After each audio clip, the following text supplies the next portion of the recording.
बेटा बच्चों मेरे ध्यान दो, देखो ये कमज़ोर बच्चों के लिए मौका है, जो बार बार बता रहे हैं आपको। एक चैप्टर पढ़ा दिया फिर आपको दोबारा पढ़ाया जा रहा है, तो ये कमज़ोर बच्चों के लिए तो बहुत ही बड़ा मौका है। और आप इधर उधर देख रहे हैं अंकित, ध्यान नहीं दे रहे हो। तो बेटा बच्चों मेरे, क्लास 10th और सब्जेक्ट है आपका मैथ। क्या है? सब्जेक्ट है आपका मैथ। क्या है बच्चों मेरे? मैथ्स। और मैथ्स में आपका पहला चैप्टर है वास्तविक संख्याएं। क्या? वास्तविक संख्याओं को इंग्लिश में कहते हैं रियल नंबर्स। क्या कहते हैं? Real numbers. तो पहले आपको रियल नंबर समझाने से पहले, क्वेश्चन बताने से पहले मैं कुछ बता रहा हूं, जो कुछ ना कुछ नया सीखेंगे आप। रियल नंबर पढ़ाने से पहले आप सीखेंगे नंबर 1 परिमेय संख्या। परिमेय संख्या या परिमेय संख्याएं। और परिमेय संख्याओं को इंग्लिश में कहते हैं रेशनल नंबर्स। लिखो, रेशनल नंबर्स। जिन बच्चों को खूब अच्छे से आ रही हैं तो वो रफ कॉपी में लिख लें, फेयर पे दोबारा नोट ना करें, ठीक है। वास्तविक संख्याओं को समझाने से पहले हम समझा रहे हैं आपको नंबर 1 परिमेय संख्याएं, रेशनल नंबर्स। बेटा अब आप सीखेंगे परिमेय संख्याएं कौन सी होती हैं। तो बच्चों मेरे, मैं एक शब्द में कहूं, जिन संख्याओं को P/Q के रूप में लिखा जाता है जा सके, जिन संख्याओं को P/Q के रूप में लिखा जा सके, जिन संख्याओं को P/Q के रूप में लिखा जा सके, बट शर्त यह है Q का मान 0 ना हो, यह ध्यान रखना है। मतलब परिमेय संख्याएं किसे कहते हैं? जिन संख्याओं को P/Q के लिखा जा सके, बट Q का मान 0 ना हो, उन संख्याओं को परिमेय संख्याएं कहते हैं। जिन संख्याओं को P/Q के रूप में लिखा जा सके, लेकिन Q का मान 0 ना हो, तो उन संख्याओं को रेशनल नंबर्स। डेफिनेशन दे नहीं, बुक जैसी आप याद करो, समझो चीजें और अपनी तरफ से बोलना सीखो। अब बच्चों, एक संख्याओं के आपने बहुत प्रकार सीखे होंगे। एक प्रकार है आपका पूर्णांक। क्या? पूर्णांक। इंग्लिश में कहते हैं इंटीजर्स। इंटीजर्स क्या कहते हैं? अब इंटीजर्स के बारे में समझ लो। इंटीजर्स कौन सी संख्याएं होती हैं? 0, 1, 2, 3, 4 ... -1, -2, -3 ... कहने का मतलब ये है, जो पूर्णांक संख्याएं हैं, जो ये प्लस की संख्याएं हैं, जिनको पॉजिटिव नंबर्स या नेचुरल नंबर्स आप बोलते हो, या ऑर्डर नंबर, काउंटिंग नंबर्स बोलते हो। 1, 2, 3, 4, 5, 6, 7, 8, 9, 10, है ना। 100, 101, 102, 1000, 1 करोड़, 10 करोड़, ये सब की सब क्या हैं? ये भी इंटीजर्स हैं। मतलब इंटीजर्स नंबर कहते हैं, मतलब धनात्मक संख्याएं। फिर ये 0, फिर ये आपकी निगेटिव नंबर्स, इन तीनों के समूह को 0 धनात्मक संख्याएं तथा ऋणात्मक संख्याओं के समूह को पूर्णांक संख्याएं कहते हैं, इंटीजर्स नंबर्स कहते हैं। और बेटा इंटीजर्स नंबर हैं, ये इंटीजर्स नंबर हैं, इन तीनों को मिला के कहोगे इंटीजर्स। धनात्मक संख्याएं, ऋणात्मक संख्याएं तथा 0 को, तथा 0 के समूह को इंटीजर्स कहते हैं, पूर्णांक संख्याएं कहते हैं। और सबकी सब पूर्णांक संख्याएं क्या हैं? परमेय संख्या। क्यों है परमेय संख्याएं ये? जैसे -3 है तो -3 को -3/1 लिख सकते हैं, जिसका हर कुछ नहीं है उसका हर 1 होता है। तो अब आपका P का मान -3 और Q का मान 1 है, मतलब Q जो है 0 के बराबर नहीं है। तो ये -3/1 कहो या इसको -3 कहो, तो -3 या -3/1 क्या है? परमेय संख्या। तो ये जो माइनस की संख्याएं हैं, नेगेटिव नंबर्स, ये भी परमेय संख्याएं हैं, और ये 1 2 3 4 हैं, ये भी परमेय संख्या। शर्त हालांकि 0 भी परमेय संख्या है, बट 0 हर में ना हो, ये ध्यान रखें। यदि अंश में है तो 0 परमेय संख्या। कोई कह रहा है 0 परमेय है या अपरमेय, तो 0 परमेय है। क्यों है 0 परमेय? क्योंकि जब हम -3 को -3/1 लिख सकते हैं, ऐसे ही 0 को हम 0/1 लिख सकते हैं। क्योंकि किसी संख्या से 0 को भाग देते हैं तो 0 आता है। तो ये भी 0 भी परमेय है, ऋणात्मक संख्याएं भी परमेय हैं और धनात्मक संख्याएं भी परमेय हैं। और इन तीनों को सामूहिक रूप से बोलें तो पूर्णांक। इसका मतलब पूर्णांक को क्या कहते हैं? परमेय संख्या। और सभी पूर्णांक P/Q के रूप में लिखे जा सकते हैं। ओके। दूसरा, जैसे कोई अंडर रूल चिन्ह में है, अंडर रूल चिन्ह में, घनमूल चिन्ह में, फोरमूल चिन्ह में है, जैसे ये 4 है, तो अब ये अंडर रूल 4 का मान क्या होता है? 2। और 2 क्या है आपकी? परमेय संख्या।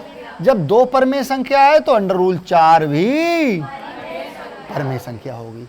दूसरा बच्चों मेरे, 1.2 क्या है? परमेय संख्या। अब 1.123 क्या है? परमेय संख्या। अब 1.23 डॉट डॉट आती है रहे संख्याएं, दशमलव खत्म ही ना हो, आगे संख्याएं भाग देने पर मान मतलब शेषफल बचता ही रहे, तो ऐसी संख्या को अशांत दशमलव संख्या कहते हैं। क्या? अशांत दशमलव संख्या। मतलब जो दशमलव है वो शांत नहीं हो रहा है। कैसे शांत नहीं हो रहा है? ध्यान दो। जैसे मैं 3 को या फिर 1 को 3 से भाग दूं तो 3 दशमलव लगाया, 0 बढ़ा लिया, 3 3 9, 1 बचा, फिर इच्छा अनुसार 0, 3 3 9, तो ये आपका 1 बचता ही रहेगा। जब शेषफल बचता ही रहे तो ऐसी संख्या को अशांत दशमलव संख्या कहेंगे। और अशांत दशमलव जो संख्या होती है वो परमेय नहीं होती है, वो परमेय शांत दशमलव। जैसे 5 को 2 से भाग दे रहे हैं तो 5 से 2 पूरा दशमलव में कट जाएगा, तो वो दशमलव संख्या जो आएगी वो क्या होगी? परमेय संख्या। और पूरा नहीं कटता है, शेषफल बचता ही रहता है, तो वो होती है अपरमेय संख्या। मतलब उसको हम परमेय नहीं कह सकते। तो परमेय समझ में आ गया बच्चों?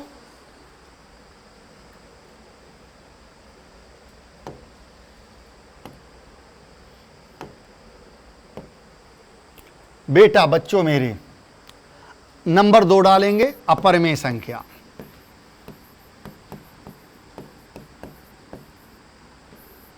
अपरमेय संख्याएं, जल्दबाजी नहीं करना है। अपरमेय संख्याएं irrational number, IRRATIONAL, irrational numbers.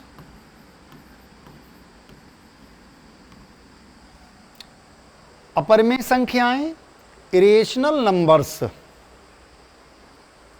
अब अपरमेय संख्याएं देखिए कौन कौन सी होती हैं जिन्हें P/Q के रूप में नहीं लिखा जा सकता है। जैसे संख्या का अंश चाहे कुछ भी हो, 1 हो, 2 हो, 2 करोड़ हो, 3 हो, 30 हो, जो भी हो, लेकिन हर 0 हो जाए तो वो क्या है? अभी हम इसको उल्टा कर दें, हर 0 अंश में ले जाएं तो 0/30 हो जाएगा, तो ये क्या हो जाएगी? परमेय हो जाएगी। ठीक है, ये अपरमेय है।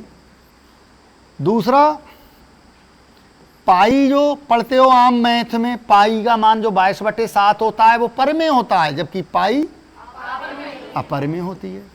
कोई संख्या अंडर रूल चिन्ह में है बट उसका वर्गमूल पूरा पूरा नहीं निकल रहा है तो वो भी अपर में। कोई संख्या घनमूल में है, कोई संख्या घनमूल में है, सॉरी 7 लिख रहा था, घनमूल 7, तो ये भी अपर में है। अभी मैं यहाँ 8 लिख दूं घनमूल 8, तो 8 का घनमूल क्या होता है 2, तो वो पर में हो जाएगी। तो ये घनमूल 8 पर में है और घनमूल 7 अपर में है।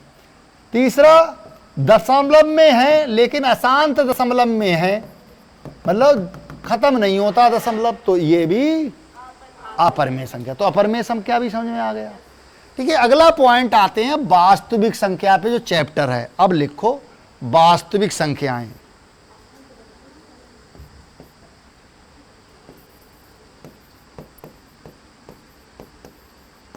वास्तविक संख्याएं। अब वास्तविक संख्याएं किसे कहते हैं, ध्यान दो। आपने पर में पढ़ा और अपर में पढ़ा, तो वास्तविक संख्याओं की डेफिनेशन होगी पर में तथा अपर में संख्याओं पर में तथा अपर में संख्याओं के समूह को वास्तविक संख्याएं कहते हैं।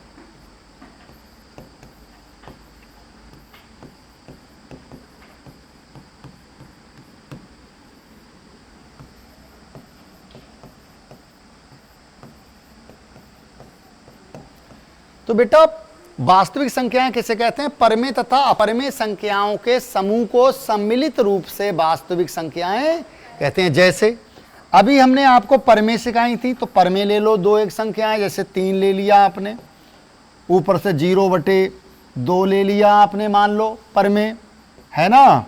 और अब कुछ अपरमेय ले लें, है ना, अंडर रूल 5 ले लिया है, या 0/2 ले लिया है ना, या घनमूल 6 ले लिया। तो बेटा इस समूह में जो इस समूह में कुछ परमेय है और कुछ अपरमेय है। सॉरी 0/2 का 2/0 कर दो यहाँ, ठीक है, 2/0। इस समूह में देखो ये परमेय है, ये भी परमेय है, लेकिन ये 3 अपरमेय। तो ये परमेय और अपरमेय का समूह है, तो इन्हीं को वास्तविक संख्याएं कहते हैं। मतलब ऐसा समूह जिसमें परमेय भी हो और मतलब रेशनल नंबर भी हो और इरेशनल नंबर्स भी हो, तो उस समूह को रियल नंबर्स कहते हैं। तो रियल चैप्टर जो था रियल नंबर, वो समझ में आ गया आपकी, वेरी गुड।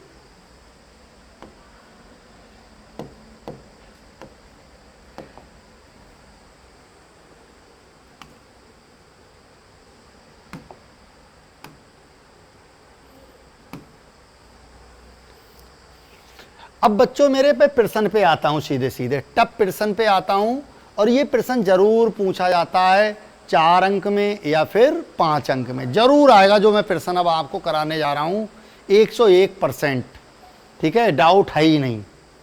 इनमें से ये जो प्रश्न कराने जा रहा हूं, इनमें से जरूर एक प्रश्न आपको एग्जाम में मिलेगा। इसमें 6 पॉइंट दिए हमने, 7वां पॉइंट 7 दिए हैं, 7 की जगह 8वां पॉइंट और बढ़ा लो। एक 8वां पॉइंट है 2√3। एक रूल के हो गए ये सारे सवाल। तो पहला हल करके बताते हैं आपको।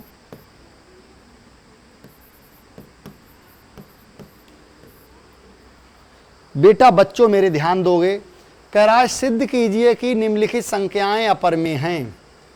आपको भी मालूम है ये अपरमेय है, क्योंकि अभी आपने पढ़ा है अंडर रूल 2 अपरिमेय है, √3 भी अपरिमेय है, ये सभी संख्याएं अपरिमेय। आपको मालूम है, अपरिमेय सीख चुके हो भी आप।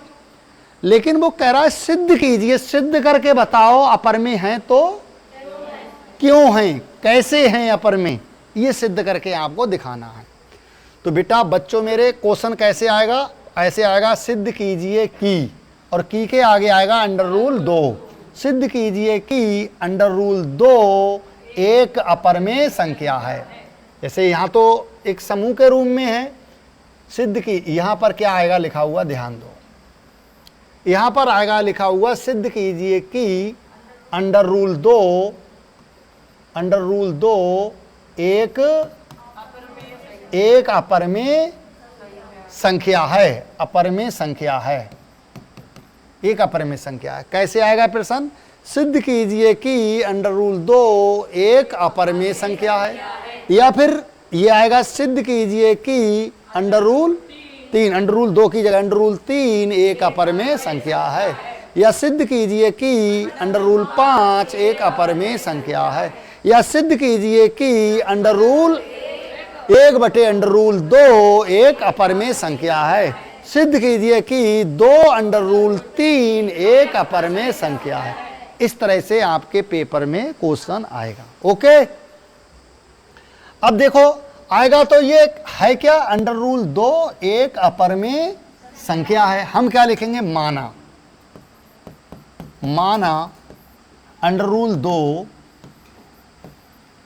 √2 लिखा है तो √2 लिख लिया हमने, एक लिखा है तो हमने एक लिख दिया, एक। यहाँ अपरिमेय संख्या लिखा है तो आ हटा देंगे, हम परिमेय लिख देंगे, एक परिमेय संख्या है। हमने क्या करा है, अपनी तरफ से कुछ नहीं करा है बेटा, जो प्रश्न था केवल हमने इतना करा है, सिद्ध तो करना है अपरिमेय, लेकिन हमने उसको मान क्या लिया, परिमेय, कि माना √2 एक परिमेय संख्या है। जब √2 एक परिमेय संख्या है तब क्या बनता है, तब √2 बराबर a/b। a/b मानोगे, p/q भी मान सकते हैं, लेकिन आप a/b इसलिए मानोगे क्योंकि आपके गणित में a/b दिया है, कन्फ्यूजन में नहीं पढ़ना है। तब जब √2 एक परिमेय संख्या है तो ये बराबर होगी a/b के।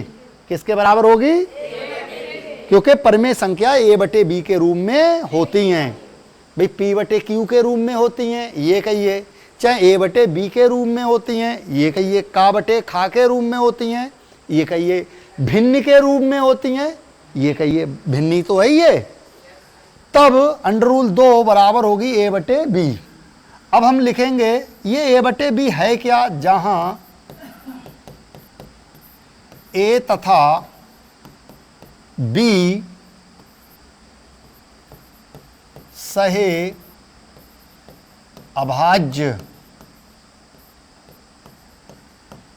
अभाज्य संख्याएं हैं और b बराबर नहीं है 0 के, और b बराबर 0 के नहीं है। जहां a तथा b सहअभाज्य संख्याएं हैं और v बराबर नहीं है 0 के, ये b है, इस b का मान 0 नहीं है। और a और b हैं कैसी संख्याएं, सहअभाज्य। और सहअभाज्य संख्याएं किसे कहते हैं, पहले ये समझ लो, ऐसी दो संख्याएं जो एक के अतिरिक्त किसी अन्य संख्या से ना कटती हों तो उन दो संख्याओं को सहअभाज्य संख्याएं कहते हैं। जैसे अब मैं ये a और b हटा के आपको सिखाऊं, जैसे 3 और 4 हैं, ये 3 और 4 सहअभाज्य संख्याएं हैं।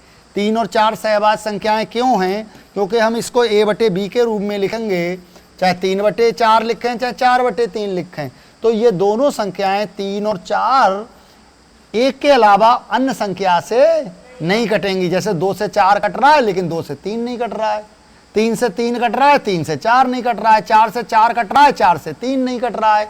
मतलब 3 और 4 एक से तो कट रहे हैं, एक, लेकिन एक के अलावा अन्य संख्या से ये दो संख्याएं नहीं कटती हैं। तो ऐसी दो संख्याएं जो एक के अतिरिक्त किसी अन्य संख्या से नहीं कटती हों तो उन्हें को प्राइम नंबर्स कहते हैं। तो को प्राइम नंबर समझ में आ गए? को प्राइम नंबर्स किसे कहते हैं? ऐसी दो संख्याएं जो एक के अतिरिक्त किसी अन्य संख्या से नहीं कटती हों। एक तो इस रूम में बोलेंगे एक से तो कट रही है ना, ये जब ये एक से कट रही है दोनों तो इनका उभयनिष्ठ गुणनखंड है वो केवल एक है। इन दोनों का उभयनिष्ठ गुणनखंड क्या है? एक। जो संख्याएं जिससे कटती हैं, जिस संख्या से कटती हैं वो संख्या उन संख्याओं का उभयनिष्ठ गुणनखंड होती है। उभयनिष्ठ, उभय माने दोनों का, समझ में आ रहा है? उभय माने दोनों का गुणनखंड होती है। नहीं आई बात समझ में?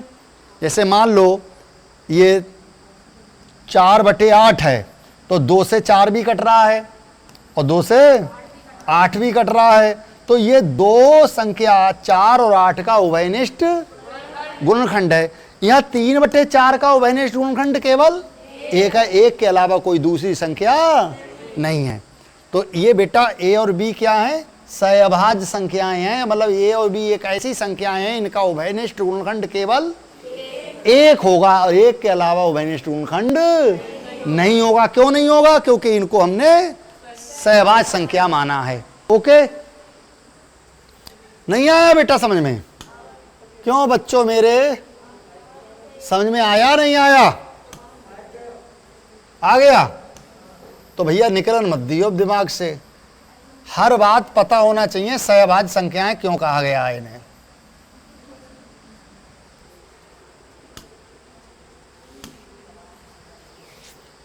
अब बच्चों ध्यान दो, ये मैं खड़ा हूं, ये मेरा बायां हाथ है और ये दायां, और बाएं हाथ को क्या कहते हैं? Left hand side. और ये तो लेफ्ट हैंड साइड क्या है? √2। और राइट हैंड साइड क्या है? A/A/V। जब एक साइड अंडर रूल में है और उसका अंडर रूल दूर करने के लिए क्या करते हैं? वर्ग। कर तो इसकी वजह से वर्ग रहे हैं लेकिन करते हैं फिर दोनों साइडों पे A/V का होल वर्ग। ये मैथ का नियम है, पता होना चाहिए। यही नहीं है, ये कहीं भी मैथ आप हल कर रहे हैं, कोई सा भी चैप्टर कर रहे हैं मैथ में हल, और एक साइड अंडर रूल में आ जाए तो आप दोनों पक्षों का वर्ग करेंगे जरूर। ये रूल है मैथ का। ओके, तो भैया हमने एक पक्ष हमारा अंडर रूल में है और अंडर रूल को दूर करने के लिए हम दोनों पक्षों का क्या करेंगे? वर्ग। तो अब हम लिख देंगे उसके सामने सामने लिखते रहते हैं, चूंकि दोनों पक्षों का वर्ग करने पर। अब दोनों पक्षों का वर्ग कर दिया हमने, वर्ग से वर्गमूल चिन्ह हट जाएगा, क्या बचा? 2। अब 2 के बटे कुछ नहीं है तो 1 मान लो बराबर। अब a का वर्ग A², b का वर्ग B²। ये भी समझ में आ गया होगा आपको? नहीं आया समझ में? अब देखिए बच्चों, इसको आप तो नीचे ही हल करते चले जाएंगे। अब तिरछी गुणा B² की और 2 की करेंगे और A² की और 1 की करेंगे तो 2B² बराबर क्या हो जाएगा? A² हो जाएगा।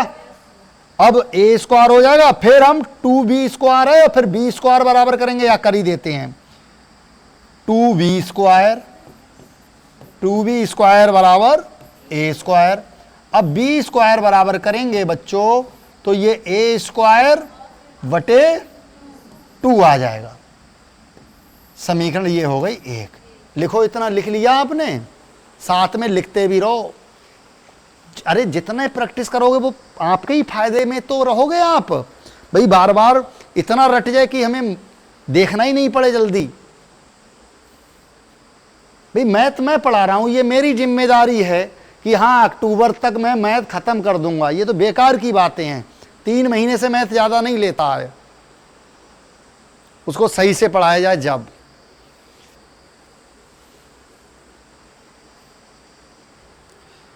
तो ये समीकरण 1 हो गई आपकी।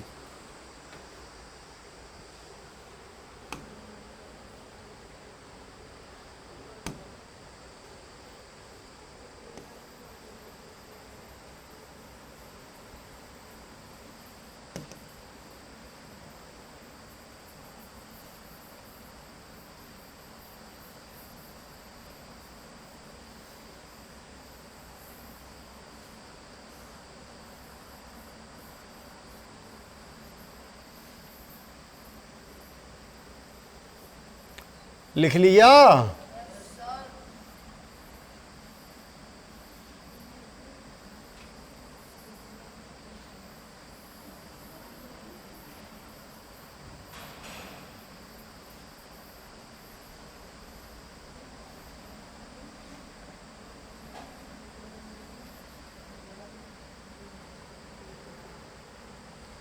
अब बेटा ध्यान दो,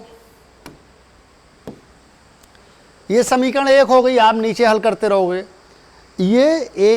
अब हम लिखेंगे क्या, 2 से ए स्क्वायर क्या है, विभाजित। अगर मान लो थोड़ी देर के लिए, अगर ए स्क्वायर 2 से विभाजित है और ए स्क्वायर की जगह हम क्या लिख सकते हैं, ए गुणा ए। तो ए गुणा ए, तो ए भी 2 से विभाजित होगा। मान लो ए स्क्वायर की जगह 5 स्क्वायर हो, 2 स्क्वायर होता है, ए स्क्वायर की जगह क्या होता, 2 स्क्वायर बटे 2। अब हम ये कहें 2 से 2 स्क्वायर विभाजित है, अगर 2 से 2 स्क्वायर विभाजित है तो 2 से ये जो 2 बचा, जब 2 से 2 स्क्वायर विभाजित है तो 2 से 2 भी ये विभाजित होगा। ऐसे ही यहाँ 2, अगर 2 से ए स्क्वायर विभाजित है तो 2 से ए भी विभाजित होगा। ए स्क्वायर का मतलब है ए गुणा ए, ए गुणा ए। जब ए स्क्वायर विभाजित है तो ए भी विभाजित होगा। समझ में आ रहा है? तो अब हम क्या लिखेंगे बच्चों, अगर नई लाइन से लिखोगे आप, अगर ए स्क्वायर 2 से, यहाँ कॉमा लगाओगे, मिस्टेक मत कर देना। अगर ए स्क्वायर, फिर कॉमा के बाद लिखना 2, अगर ए स्क्वायर 2 से भाज्य है, भाज्य कहो या विभाजित कहो, भाज्य है तो ए भी 2 से भाज्य होगा, तो ए भी 2 से भाज्य होगा।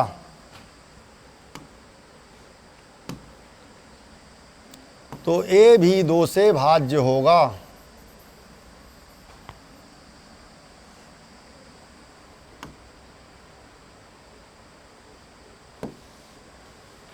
इतना समझ में आ गया बेटा?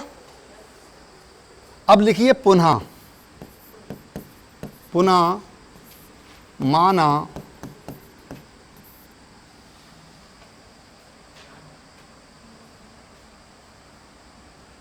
ए बराबर 2c को समीकरण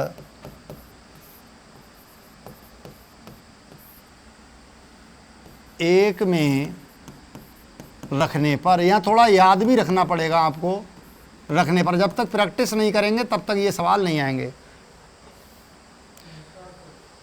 बेटा। यहाँ पुनः मानोगे ए बराबर, ये ए स्क्वायर बटे 2 है, मानना कहाँ से सीखोगे आप, ये ए स्क्वायर बटे 2 है, तो इस एक ही जगह 2c को रखने पर। अब देखिए ए बराबर, सॉरी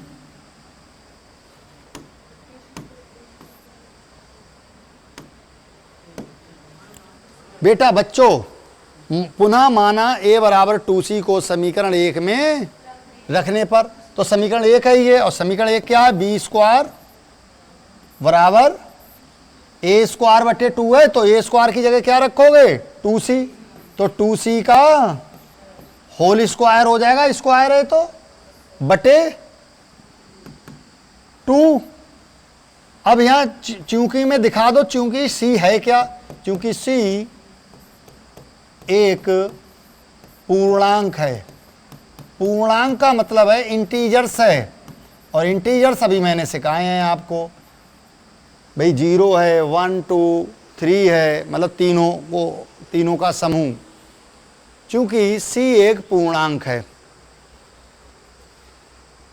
इतना समझ में आ गया बेटा। अब देखिए बी स्क्वायर बराबर 2c² को कैसे लिखोगे, 2c² को लिखोगे 2 × c² बटे 2। भाई 2 का होल वर्ग है तो होल वर्ग है तो 2 को 2 जगह लिखोगे गुणा में, फिर गुणा c² बटे 2। अब 2 से 2 कट जाएगा तो v² बराबर क्या बचा आपका 2c²। अब 2c² के किस में है, गुणा में, और गुणा की संख्या इधर आके किस में आ जाएगी, भाग में, बटे में। तो v² बटे 2 बराबर क्या हो रहा, c²। c² ही तो बचा। अब c² के बटे कुछ नहीं है तो आप 1 मान सकते हैं। क्यों भाई। अब आप क्या करोगे, 2 की और c² की क्या करोगे, मल्टीप्लाई। 2 की और c² की मल्टीप्लाई करेंगे तो 2c² बराबर क्या हो जाएगा, b²। अब c² बराबर करेंगे आप तो b² बटे क्या हो जाएगा 2, और ये समीकरण हो जाएगी आपकी 2। तो समीकरण 2 हो गई, c² बराबर b² बटे 2।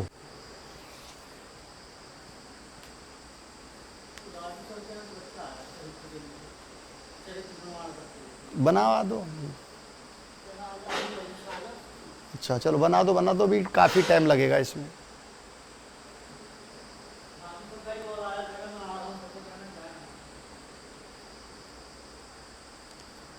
c² बराबर b² बटे 2।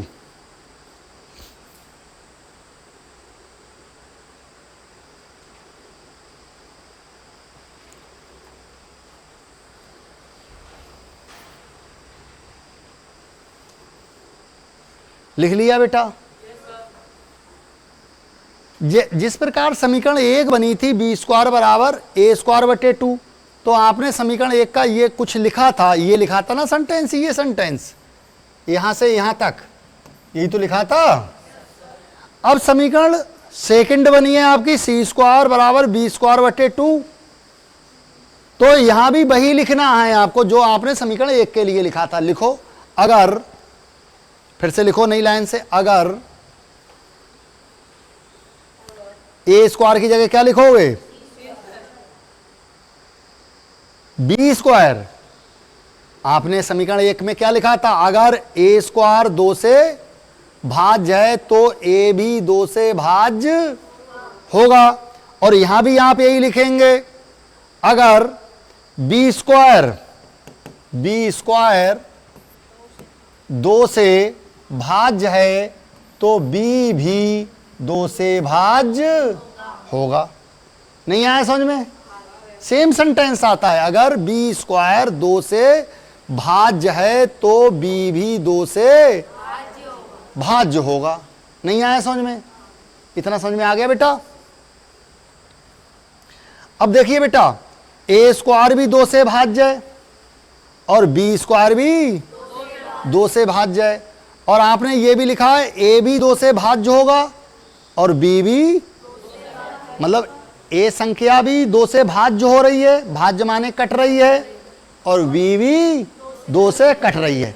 और हमने शुरू में माना क्या है, हमने शुरू में ये माना है कि a और b सहअभाज्य संख्याएं हैं जो एक के अलावा किसी से नहीं कटेंगी, और ये एक के अलावा 2 से दोनों कट रही हैं। जब ये दोनों कट रही हैं तो ये गलत नहीं हो गया, कायदे में नहीं कटना चाहिए, और ये दोनों 2 से कट रही हैं। तो अब आप क्या लिखोगे, अब आप ये लिखोगे बच्चों मेरे,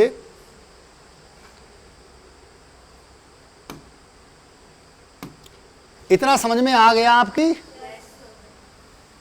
लिखोगे नई लाइन से, समीकरण 1 /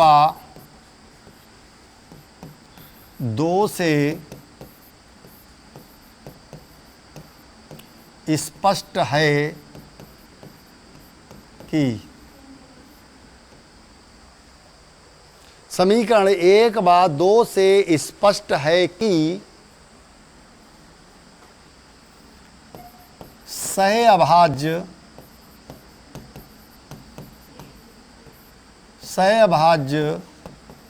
संख्याएं ए तथा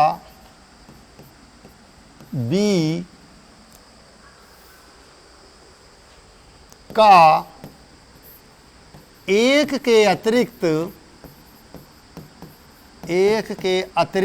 अतिरिक्त मीन अलावा, एक के अलावा, एक के अतिरिक्त एक उभयनिष्ठ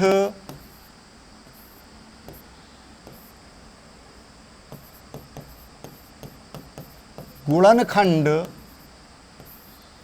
एक उभयनिष्ठ गुणनखंड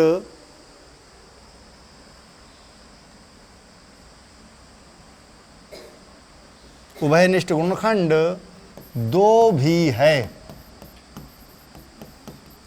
जो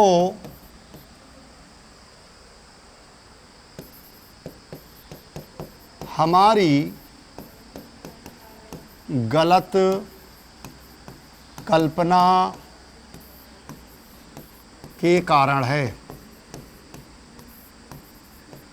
जो हमारी गलत कल्पना के कारण है, और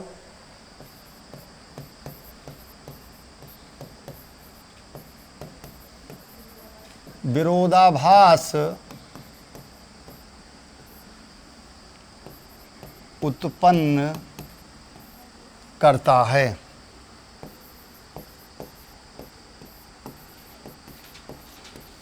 घबराओ मत, लेख से मत घबराओ। समीकरण 1 और 2 से स्पष्ट है कि सहअभाज्य संख्याएं ए तथा बी का एक के अतिरिक्त एक उभयनिष्ठ गुणनखंड दो भी है। इस दो को हाईलाइट करोगे और इस एक को हाईलाइट करोगे, ठीक है। दो भी है क्यों दो? हमारी गलत कल्पना के कारण है। गलत कल्पना मीन माना, हमने मान गलत लिया कि √2 थी अपरमेय संख्या और हमने उसको मान लिया परमेय मान लिया, फिर परमेय मान लिया और फिर उसको परमेय के बराबर रख दिया, क्योंकि A/B परमेय है, उसके बराबर रख दिया। तो हमारी जो कल्पना निकली, हमारा जो मानना निकला, वो गलत निकला, और ये इसीलिए यहां पर विरोधाभास उत्पन्न हो गया। विरोधाभास क्या उत्पन्न हो गया? ए और बी हैं सहअभाज्य संख्याएं, लेकिन वो सहअभाज्य संख्याएं नहीं निकली, है ना। वो दो से भी कट रही हैं, इसलिए वो सहअभाज्य संख्याएं नहीं है। क्यों नहीं है सहअभाज्य संख्या? क्योंकि उस सहअभाज्य संख्या को हमने रख दिया अपरमेय संख्या के बराबर, इसलिए यहां पर विरोधाभास उत्पन्न हो गया। अब लिख देंगे अतः √2 एक अपरिमेय संख्या है। अतः √2 एक अपरिमेय संख्या है। इति सिद्धम।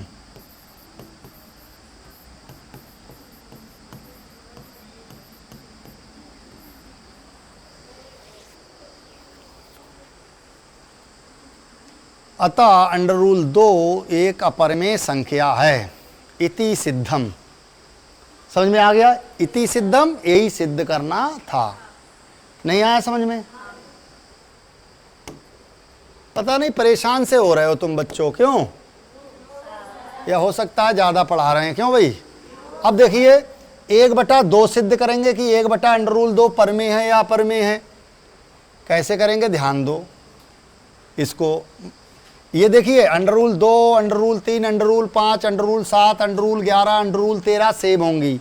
जहां आपका 2 आया है, 2 आया है, वहां 3 रख देंगे तो सवाल वही बन जाएगा। जहां 2 रखा है वहां 5 रख दें, वहां 7 रख दें, वहां 11 वहां 13 रख दें, तो सवाल वही बन जाएगा। सेंटेंस भी वही रहेगा आपका हिंदी में, जहां जो लिखा है आपने, सेम रहेगा, केवल अंक चेंज हो जाएगा, वहां 13 आ जाएगा केवल जहां 2 आया है, बाकी सब कुछ सेम। तो कर लोगे ये 1/√2 और समझा देता हूं हल्का सा आपको। लिखो 7वां, माना 1/√2 एक परिमेय संख्या है। हल करने का तरीका सेम है। तब 1/√2 बराबर a/v, और क्या लिखोगे, जहां a तथा v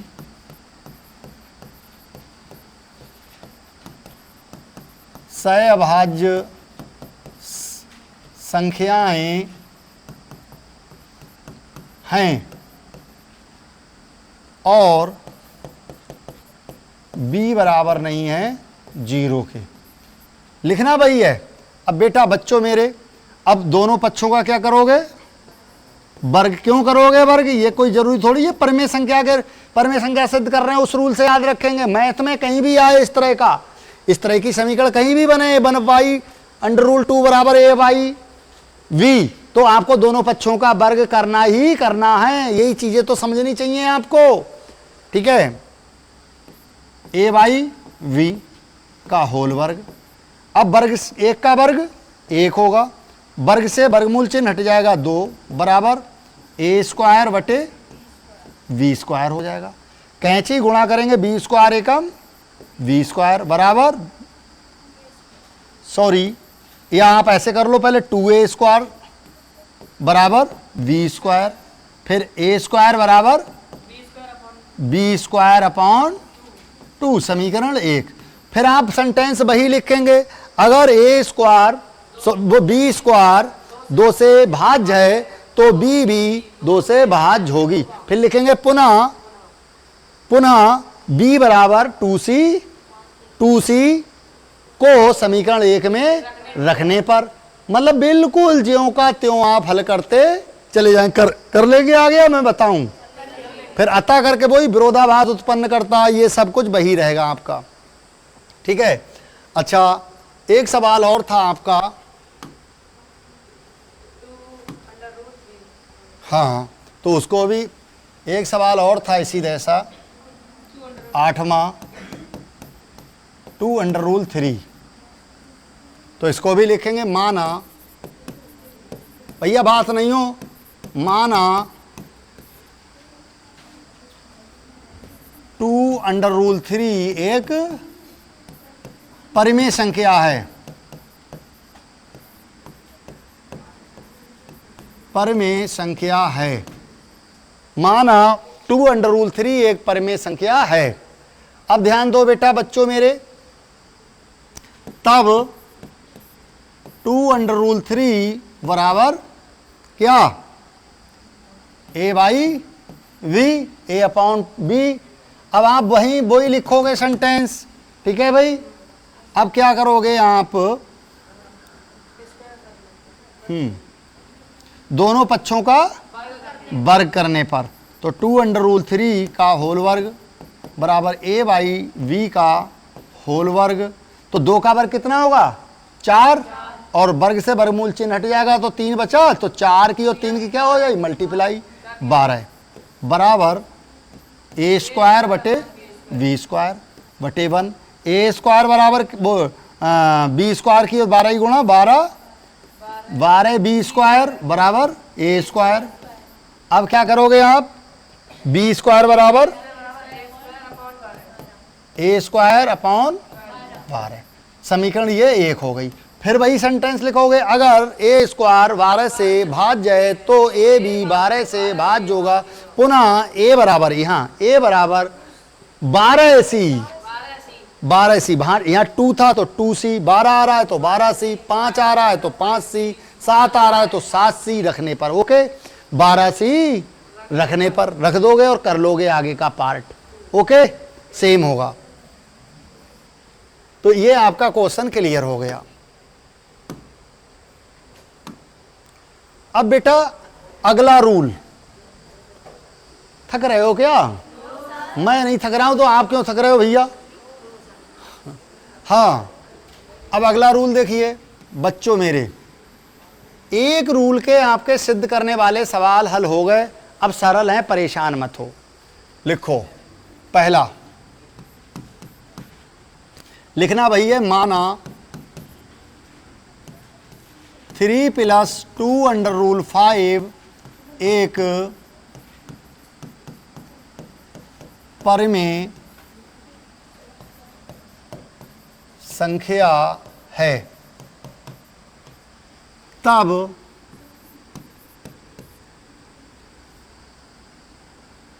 थ्री प्लस 2√5 बराबर a/b। यहाँ चेंज करोगे लिखना, यहाँ आप अपना लिखना चेंज करेंगे। जहाँ a तथा b पूर्णांक हैं, क्या है? पूर्णांक हैं, और b बराबर नहीं है 0 के, ये लिखना है। ये a और b क्या है? पूर्णांक हैं। क्या है? पूर्णांक हैं। सहभाज्य नहीं लिखोगे, पूर्णांक हैं। और जब पूर्णांक होते हैं तो भी, मतलब पूर्णांक नहीं जानते हो? देखो मैं फिर बता दे रहा हूं। देखिए पूर्णांक, पूर्णांक का संधि विच्छेद करें तो पूर्ण प्लस अंक, मतलब पूरा अंक, पूरा अंक। जैसे 0 पूरा अंक है, फिर 1 पूरा अंक है, 2 भी पूरा अंक है, 5 भी पूरा अंक है। तो ये a और b क्या हैं? पूर्णांक हैं। ठीक है, इसलिए ये a/b परिमेय संख्या है, और इस परिमेय संख्या को हमने मान लिया अपरिमेय संख्या। अच्छा, कोई ये कहे आपसे 3 + 6 - 7 बटे 12 - 2 + 6, ये कई संख्या बोले परिमेय। क्यों है परिमेय? बोले इसलिए परिमेय है, ये भी पूर्णांक है, ये भी पूर्णांक है, ये भी पूर्णांक है, अंश में भी पूर्णांक है। ये जब अंशर में जब पूर्णांक होते हैं तो वो संख्या भी परिमेय होती है। तो ये अंश में भी a पूर्णांक है और हर में भी पूर्णांक है, तो a/b क्या है? परिमेय संख्या है। ओके, अब बेटा देखो बच्चों मेरे, अब 2√5 ये उस नियम से भी हो जाएगा सहभाज्य करें तो, लेकिन टफ पड़ेगा आपको बहुत ज़्यादा। ओके, लेकिन इसलिए इस नियम से करेंगे तो बराबर a/b माइनस, ये प्लस का 3 है, बाहर जाकर माइनस का 3, और 3 के बटे कुछ नहीं है तो 1 लिख देंगे। -3 लिख दो आप, चाहे 3/1 लिख दो, कोई फर्क नहीं पड़ता। ओके, अब देखिए √5 बराबर करेंगे तो ये गुणा में संख्या है तो इसके किस में पहुंच जाएगी? भाग में। किसके भाग में पहुंच जाएगी? a/b माइनस 3/1 के भाग में पहुंच जाएगी। इसलिए a/b माइनस 3/1 को ब्रैकेट में लिखोगे और भाग में लिख दोगे क्या? ये 2 भाग में पहुंच गई आपकी, और 2 के बटे कुछ नहीं है तो हमने लिख दिया 1। समझ में आ रहा है? भाग में पहुंच गई गुणाई संख्या। अब देखिए √5 बराबर ये a/v माइनस 3/1, और ये भाग किस में बदल जाती है? गुणा में। या यहाँ नियम पता होना चाहिए, पीछे से सीखते हुए आ रहे होगे। यहाँ भाग गुणा में बदल देंगे और ये 2/1 को 1/2 कर लेंगे। ठीक, अब इसकी गुणा करेंगे। देखिए √5 बराबर 1 की और 1 की गुणा करेंगे, 1/2 की गुणा a/b में करेंगे। पहले 1/2 की गुणा a/b में करोगे तो a की और 1 की a हो गई, और b की और 2 की 2v हो गई, चिन्ह आ गया माइनस। अब 3/1 में 1/2 की गुणा करोगे तो 3 एकम 3 और 2 एकम 2। हर की गुणा होती है हमेशा, और अंश की गुणा होती है। ये समीकरण बनेगा। ये आपकी समीकरण नहीं डालोगे, केवल इतना लिखोगे √5 बराबर a/2v माइनस 3/2। लिखो जल्दी।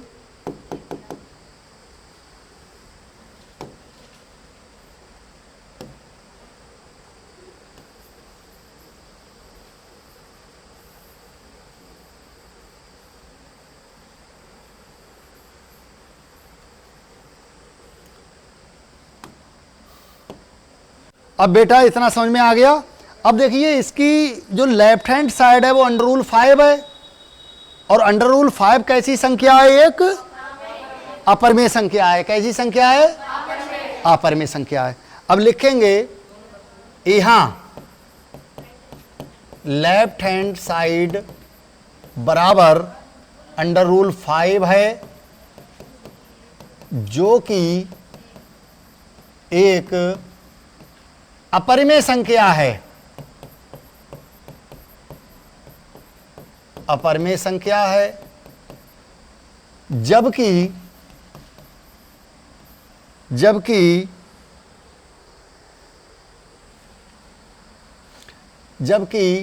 राइट हैंड साइड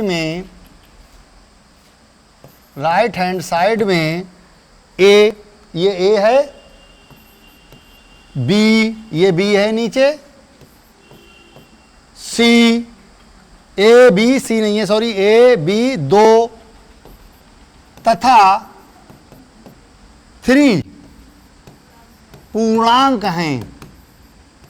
जबकि राइट हैंड साइड में ए बी 2 3, 2 डबल आया, डबल नहीं लिखोगे, एक ही बार लिखोगे। क्या है? पूर्णांक हैं। पूर्णांक हैं, इसलिए a/2v माइनस 3/2 परमेय संख्या है।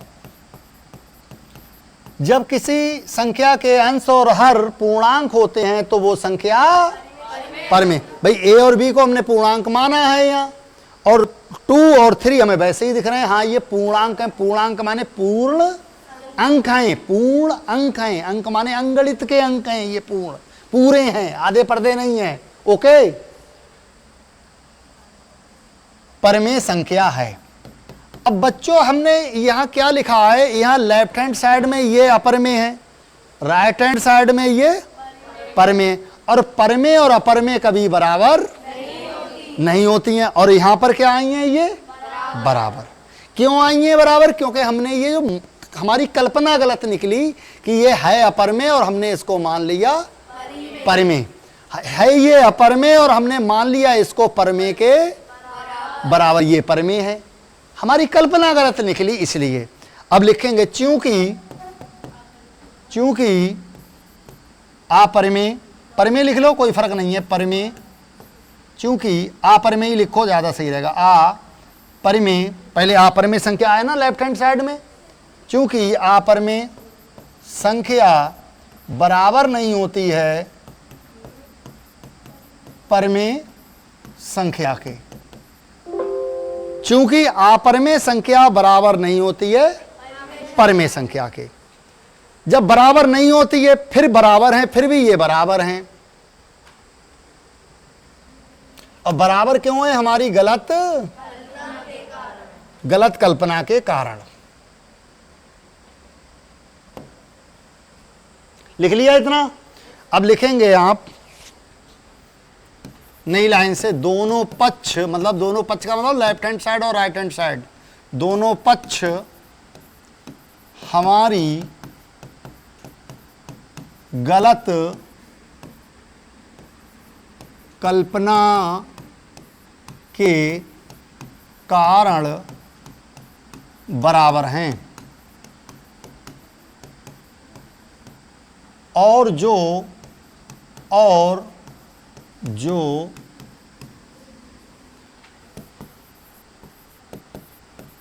विरोधाभास उत्पन्न करते हैं, विरोधाभास उत्पन्न करते हैं। विरोधाभास कर नहीं रहे हैं भाई, रेशनल नंबर इर्रेशनल नंबर के बराबर है, इरेशनल नंबर, मतलब इरेशनल नंबर रेशनल नंबर के बराबर है, परमेय संख्या अपरमेय के बराबर है, तो ये विरोधाभास नहीं हो गया। विरोधाभास क्यों हो गया? क्योंकि हमने हमारी जो कल्पना थी वो गलत थी। अतः करके लिख देंगे, अतः 3 + 2√5 एक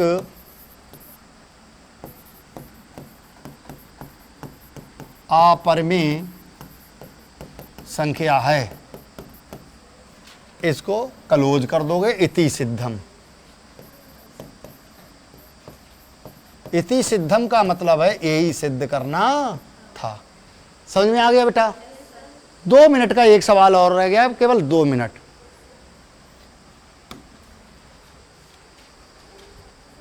सिद्ध कीजिए ये भी अपरमेय संख्याएं, इनको देखो कैसे करोगे। ये तीसरा नियम है।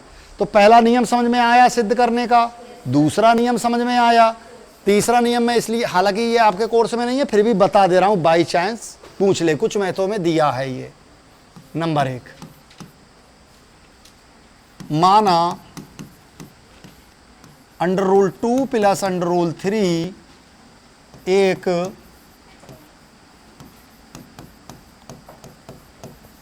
परमेय संख्या है, तब √2 + √3 बराबर 1, सॉरी ए मानोगे, तब √2 + √3 बराबर a, और लिख लोगे जहां a एक पूर्णांक है, जहां a एक पूर्णांक है और जिसका हर 0 नहीं है। हर 0 क्यों होगा भाई? a का हर तो 1 ही होगा, है ना, जब a पूर्णांक है। यहां पर ये मानोगे जहां a एक पूर्णांक है। a क्या है? पूर्णांक है। भाई प्रत्येक पूर्णांक क्या होता है? परमेय संख्या होता है, नहीं होता है? पूर्णांक, पूर्ण प्लस अंक, जो पूर्ण अंक है वो परमेय है। उसको p/q तो इसलिए कह दिया क्योंकि उसका हर कुछ नहीं है, तो 1 है q का मान। ओके, अब क्या करोगे आप? दोनों पक्षों का वर्ग, अंडर रूल है तो पक्षों का वर्ग नहीं करोगे। √2 + √3 का होल वर्ग बराबर a का होल वर्ग। अब देखो a + b का होल वर्ग आपको मालूम है, a + b का होल वर्ग में तोड़ दो तो a², तो ये √2 का होल स्क्वायर प्लस b का स्क्वायर √3 का स्क्वायर प्लस 2ab, 2 ये है, a ये है और b ये है। √2 और √3 की क्या हो जाएगी? मल्टीप्लाई हो जाएगी, नहीं हो जाएगी? तो मल्टीप्लाई क्या आएगी बताओ? √6 हो जाएगी। नहीं आया समझ में? बराबर a²। इतना समझ में आ गया? अब देखिए वर्ग से वर्गमूल चिन्ह हट गया, 2 + 3 + 2 √6 बराबर a²। अब देखिए बच्चों 2 और 3 नहीं, उल्टा कर गए क्या? हाँ हाँ, उधर माइनस में चला जाएगा। हाँ हाँ हाँ, 1 मिनट, घबराओ मत बिल्कुल।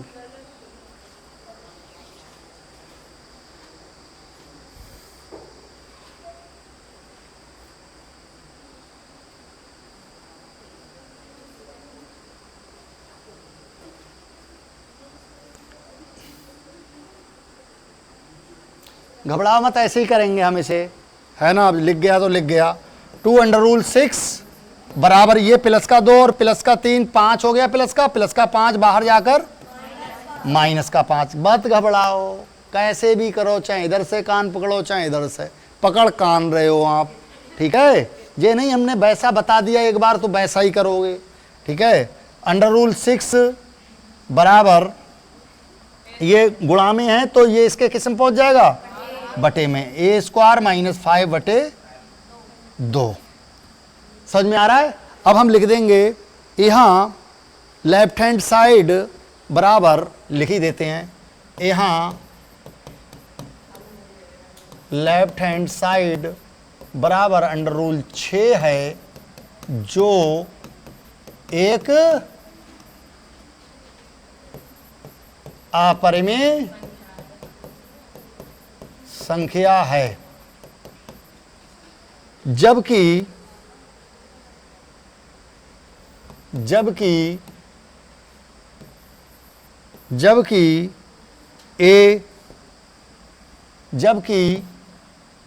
राइट हैंड साइड में A2 तथा 5 पूर्णांक हैं, इसलिए A स्क्वायर -5/2 एक